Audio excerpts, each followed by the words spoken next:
أعوذ بالله من الشيطان الرجيم. بسم الله الرحمن الرحيم.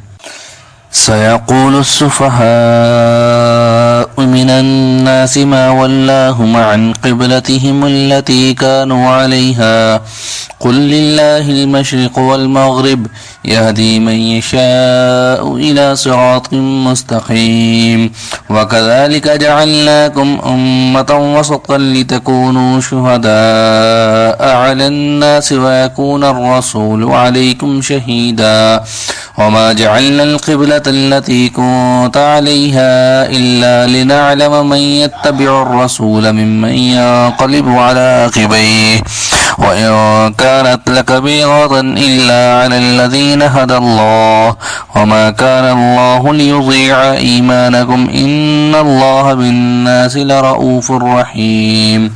قد نرى تقلب وجهك في السماء فلنولينك قبلة ترضاها فول وجهك شطر المسجد الحرام وحيث ما كنتم فولوا وجوهكم شطره وإن الذين أوتوا الكتاب ليعلمون أنه الحق من ربهم وما الله بغافل عما يعملون. ولئن أتيت الذين أوتوا الكتاب بكل آية ما تبعوا قبلتك وما أنت بتابع قبلتهم وما بعضهم بتابع قبلة بعض ولئن اتبعت أهواءهم